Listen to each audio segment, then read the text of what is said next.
Okay, so I had my first match of solos versus trios, and never in a million years would I have imagined it to be this easy and fun. It even nets you more XP and money in less match time than your average round with teammates, if you play it right. I know some of you are thinking going solo against trios is some very hard next level stuff, and you'll be facing 3 guns pointed at you at the same time. But that's almost never the case, especially if you can surprise them. And if there is no way of surprising them, people rarely ever play as a team, which means you will be probably facing them one by one. As a solo, you have 3 advantages over the enemy teams. Freedom, meaning freedom of movement and freedom of choice. You want to move towards a certain compound because you can feel the boss being there? You can do that. You choose to head to the exit with your bounty token and 6 kills because you don't want to risk it for the 7th kill. You can do that as well. Stealth. There is less chance of you being seen as just one person. Also, you can hear enemy footsteps a lot better if there are no teammates around. Speed. No teammates running through every building and every compound to collect purses for that challenge, while slowing you down along the way. You are speed. And you really don't need to worry about bringing out your sweatpants or getting a special gaming chair. I mean, with 1200 hours in this game, I am barely out of the tutorial. Really, anyone can do this. Anyways, that's enough pep talk. I'm just saying, if I can do it, you can do it. Now let's see how I did it. So we start out on the east coast of the Stillwater Bayou, with Stillwater Bend being the first compound to hit. For the loadout, I'm rocking a rival because I want to get into the enemy's face and surprise them. And the rival is a very good option in case the enemy survives the first shot or you need to kill more than 1 people in quick succession. I also brought a conversion pistol with FMJ to get a little bit of range in case I should need it. Decoys because I was still working on my unlocks. Concertina traps, these are amazing if you are the first in the boss layer and are able to prepare it for the arriving enemies. Or even if you arrive later and are able to place them during a chaotic firefight between enemy teams. 2 big vid shots, just in case the enemy gets some shots off. A sticky bomb so I can kill the boss quickly and have more time to prepare the compound for the enemies. And a stamina shot because as a solo I don't ever want to run out of stamina. So you already witnessed my first mistake here, which was going into the compound from the far side of the clue, which meant I had to tiptoe around all these sound traps to not scare them off and reveal my position to the enemies. So it's best to check before you enter the compound where the clue exactly is, and then enter there to have less chance of sound traps being in your way and slowing you down. I don't know where the boss is yet, but I'm heading to Healing Waters Church because there are 2 clue spawns there, which I might be able to take. Or, you know, even better, maybe the boss is there. And my mouse is not stuck here. I'm constantly eyeballing the open field to the south because playing with a team I spawn at Catfish Grove hundreds of times, and people almost never head to Slaughterhouse or Stillwater Bend after that. They almost always head to Healing Waters Church.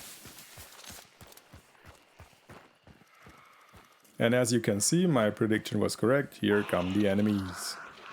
You can see I'm ahead of them, even though I took my sweet time in my first compound, not triggering any sound traps.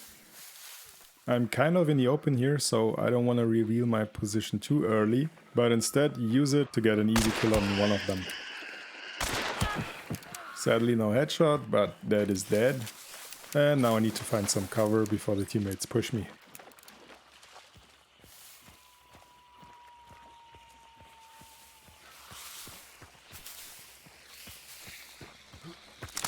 It looks like they're not pushing, but rather holding the angle.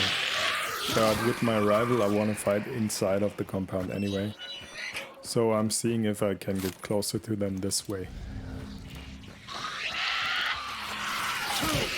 Getting the clue while I'm here to get some intel on the boss. And since it's not showing the boss here, it has to be at Slaughterhouse. I'm checking to see if the guy is pushed up by now, but they're triggering birds, which means they're either flanking around or are heading straight to Slaughterhouse for the boss. So I decided to circle around myself to get a different angle on them and maybe surprise them again.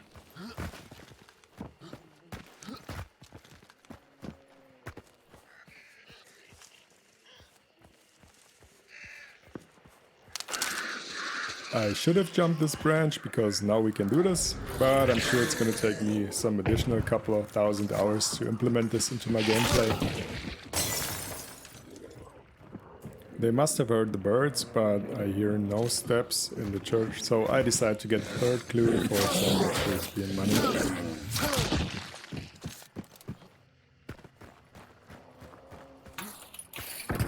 It sounds like they're either working on the boss or fighting off some enemies. And I get the clue just in time before they actually banish the boss. So with Scrapbeak banished and him being the small boss, I decide to head out for the larger boss. Because if you get the boss kill as a solo, that's a lot of extra XP and money. I hear some shots in the north, but I want to get some boss intel first before I head over there.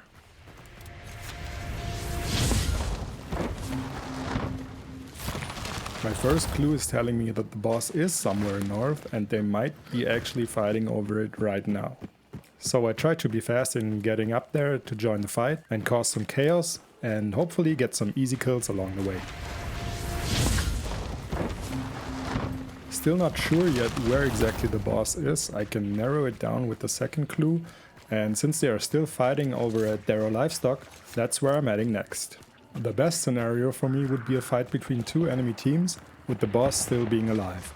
Sure, they would see the boss indicator flashing red, but it would be flashing red already anyways for them. This way the boss kill and banish XP would still be up for grabs after everyone is dead but me. If the boss and one of the teams is already dead once I get there, I can still surprise them if I'm quiet, because they won't have the flashing boss indicator anymore. This is not the best way to approach a compound since I'm very much in the open, and if they spot me I'm toast, but since I don't see anyone and it's the fastest way to the compound, I decide to take a chance and approach this way. They might have heard me fighting the dog. Oh, and that's one of them moving into the lair. It sounds like they're done fighting and are now working on the boss, which is not great for me because they'll know I'm here if they check the flashing boss indicator. But then again, they might not do this if they feel comfortable since they just killed a team and know the other team is on the other side of the map because they just picked up the other bounty.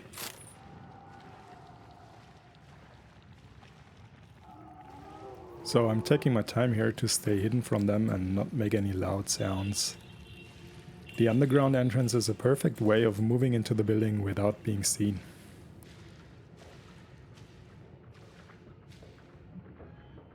I think they know I'm here because I can hear one of them on the roof checking the area.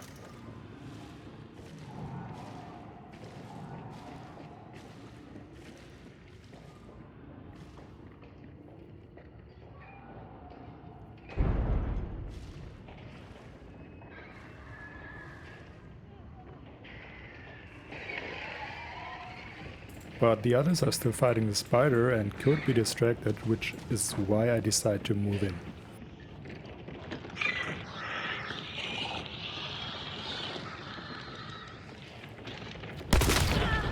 Yep, she looked surprised.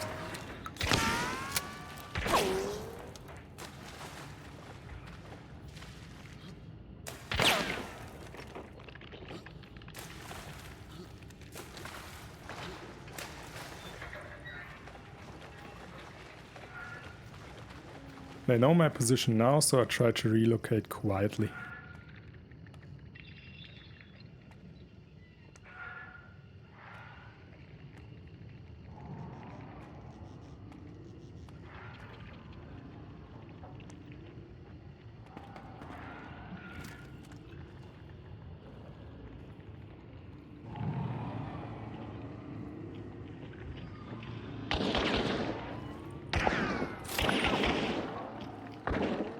I'm not exactly sure what they're shooting at, but wasting their ammo is fine with me.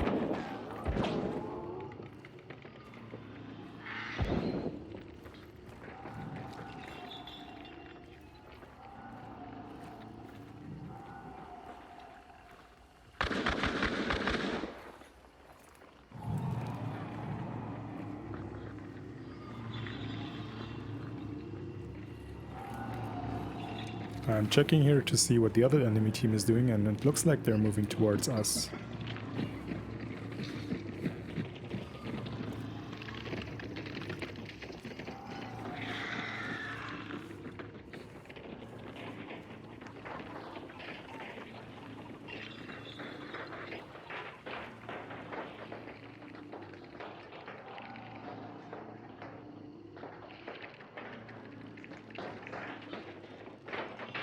I need to be careful with this roof person. If I don't kill him once he sees me, or even better, without him seeing me, this could end badly.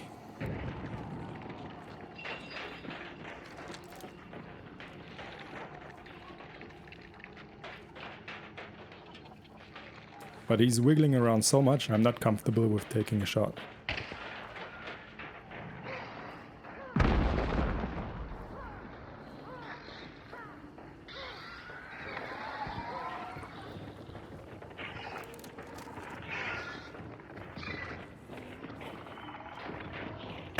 Knocking on the door once, because you never know, there are actually some really nice enemies out there.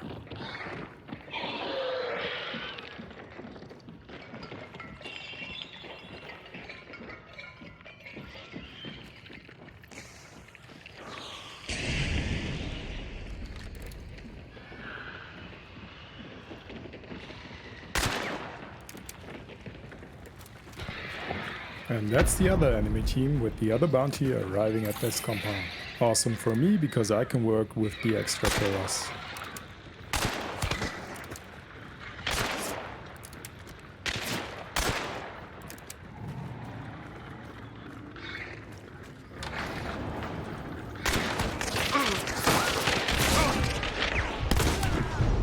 I missed a lot of important shots here and got really lucky, but I'll take it.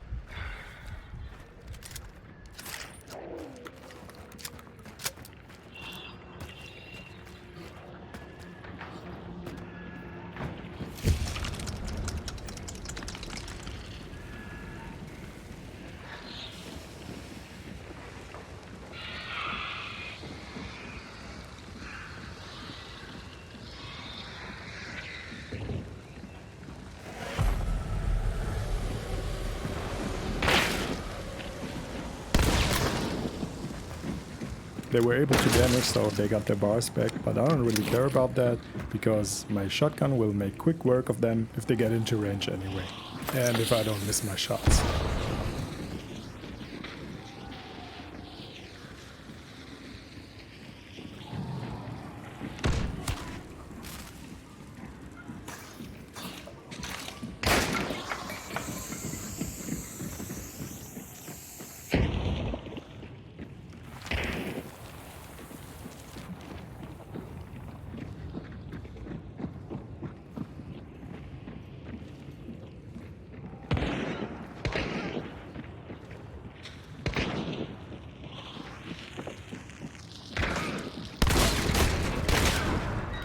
And that's one player of the other bounty team dead. I'm just checking here to see if that's a person of the first team, which they are about to revive, so I can kill him again through the floor.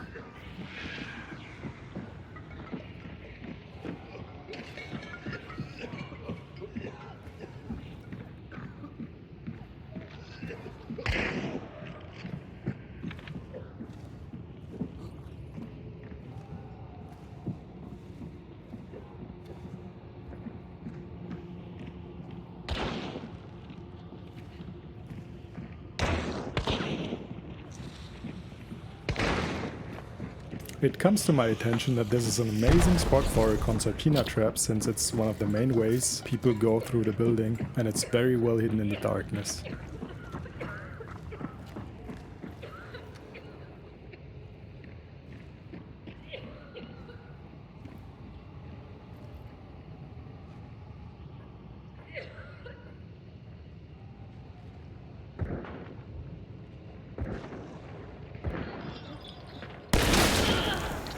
Scanning didn't help her there.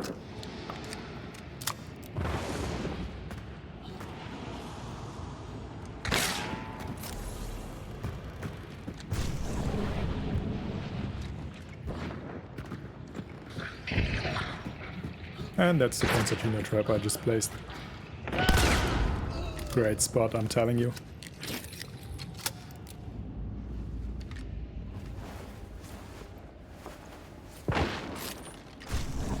Three more to go. One person of the first team is in here with me on the top floor.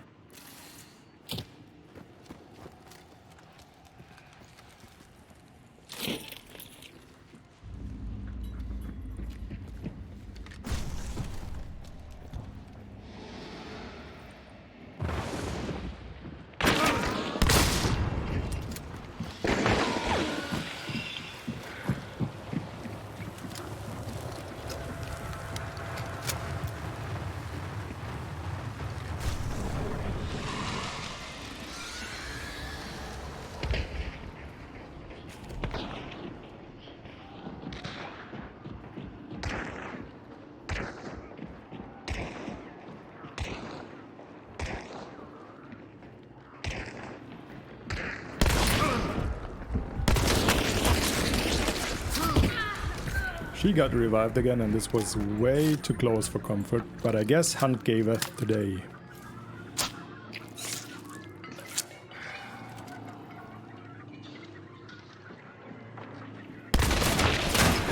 Aw, couldn't give me this kill.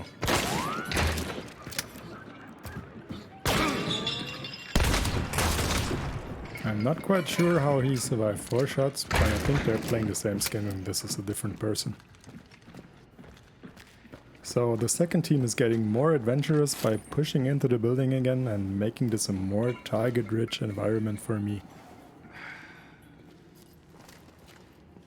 But since I had my fair share of kills and I'm getting a little bit scared, with this being the first time I'm soloing trios, I decide to book it with 1 bounty token. Yeah, I could have stayed and maybe I could have gotten more kills and the second bounty token, but I didn't want to risk it. Also, I like to think that it's very frustrating for the surviving team to have to extract without the full set of bounty tokens because I'm gone with 1 of the tokens.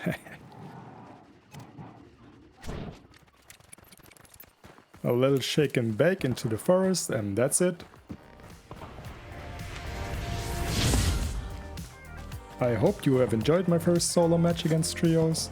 Be sure to try it out for yourself, but don't tell your friends because we still need people queuing as teams. I'm just kidding. If you're up for some zombie shenanigans or some extra XP, watch these videos next.